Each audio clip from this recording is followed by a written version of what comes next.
बच्चा जी बोल के गनी जाके हमने के आवत नहीं जा, लेकिन अभी तक गनी जाना बड़ा दुख के बात बतौनी ही आ। हम तो परमात्मा से यह अरदास करते नहीं कि हमरा से जे भी दुख के बात बतावे, मालिक सबके दुख सुख में तू साथ देला और हर परिस्थिति के समस्या के समाधान करला। हम अरदास प्रार्थना करता नहीं कि हम लोग के जौन भी मनोकामना बा आप कृपा करो कि सब ठीक ठाक हो जाओ। हे प्रभु, हे परमात्मा, ये अरदास प्रार्थना बा, ये अरदास प्रार्थना बा। चलो चले के चाचा इंतजार करो तो के आशा रहता कि ना हो जाओ, इंतजार करी ना। हाँ वीडियो हमने के बनावत नहीं जा, तो बुझाते हो वीडियो बनाओ तो नहीं जाए। अब घर से तो पेड़ लगा के नहीं जा। हाँ तो बाबू माइक से सियात पहले बन के को मोबाइल घर से आटा गिल कर तड़सन। तो हमारा दिमाग में बड़ा सोचाव तो मेरे बच्चा चलो एक समाधान चोटे बता जाओ। चलो तो चलो चलो चल राजी से कोई ना कोई समाचार कहीं जा के बा का समाचार बा, कोई की कोई जा समाचार तो देखते बानी कि हमने के मान के चले कि वीडियो बनावत नहीं जा। हमने के तो बड़ परिवार के बाई जाना ना हमने के गरीब दुखिया बानी गरीब के लड़का जा सोचल जे कसम अपना आधार निकाल जा, कुछ पहचान बनावल जा। ना बोलो भाई वीडियो बना के तो गते गते पैसा हमने के ढेरे खर्च कर देने जा।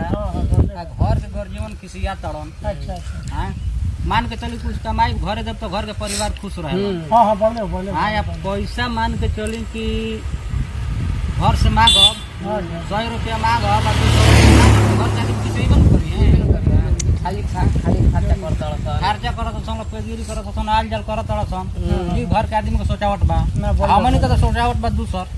हमने कुछ पैसा कमाई जाओ पहचान बनाओ जाओ अपन गाँव। ये तो बात बा, यही से आगे नहीं जा रहा हमने के असर ताकत नहीं ना एकदम हम कबे ताकत नहीं कि बच्चा जी कहे कि कोई नहीं जा। अभी तो लौट के नहीं जा, हम तो मालिक से प्रार्थना कर दिले बनी। मालिके से ना, मालिके के सारा परिवार संसार में जे भी भेजले बा मालिक सब उन्हीं के परिवार है। और सारा मिल के परिवार जब एक परिवार के जब हिस्सा बनी है सहयोग दी तो जरूर जौन बाकी परमिशन हो जेबे करी। ऐसा बात नहीं खे, कोनो दुख तकलीफ के बात नहीं खे। मालिक सबके ऊपर दया करलन, कृपा करलन और जीवन में जौन बाकी चमत्कार भी करलन।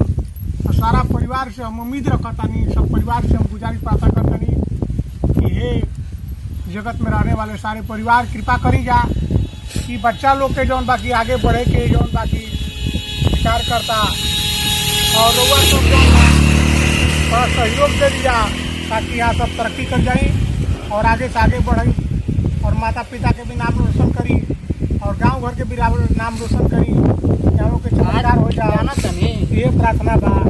आज खराब लागत अगर जीवन के लोग पैसा उड़ावत जब नगर कमा के हमने के लगब जानू सब कुछ सोचिए जान ये बात बा। हमार बड़ा दिमाग में टेंशन हो गइल जाऊ नहीं ना तो हम मालिक से प्रार्थना करतनी कि जितना भी जनता परिवार बड़ी सब देश विदेश सारी जगह में यानी सभी मिलजुल के आपके सहयोग दी तब आप लोग एकदम आगे से आगे तरक्की करब।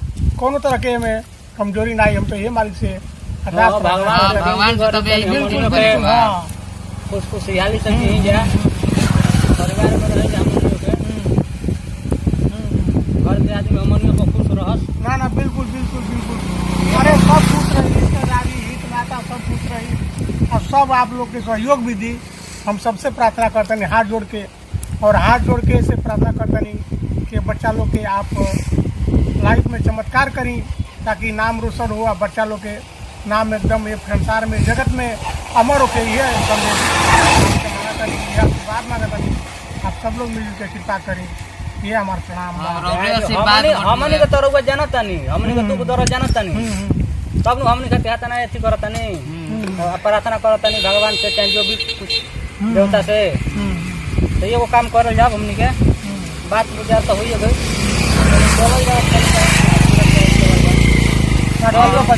घुमला फिरला चली जा। बिल्कुल बिल्कुल बिल्कुल। ये लाइन में जो नागल बन जा तब ध्यान दीजा, ध्यान बिल्कुल ऐसे ही ध्यान बनावे के बा। मन बुद्धि दिमाग लगा के करा में काम करे के बा, हौसला बढ़ा के हौसला बुलंद रख के ताकि आगे से आगे आप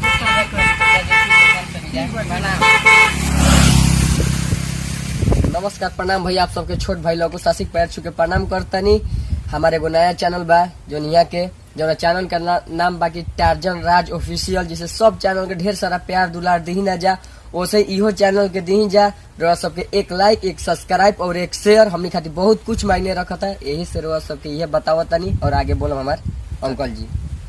उस पर देखी जा यहाँ सब बचा जी एक नया चैनल जो बाकी खुलनी ही जा और टार्जन राज ऑफिशियल, और आप सभी से हार्दिक अभिनंदन बा, प्रार्थना बा कि लाइव सब्सक्राइब एक कर देव जा तो यहाँ सबके भविष्य बन जाई। और आप सबसे हाथ जोड़ के प्रार्थना बा, विनती बा, और हम उम्मीद भी रखतानी कि आप जरूर करब, कृपा करी कि प्रमोशन कर दी ताकि यहाँ के आगे से आगे रउआ सबके जिंदगी में, रउआ सबके लाइफ में यहाँ के चमत्कार करी। यो बता देते प्रार्थना बा, ये बता देते ई वीडियो पर सब फुल मस्ती और एंटरटेनमेंट वीडियो आई बहुत जल्दी आई। इस वीडियो में लाइक सब्सक्राइब कर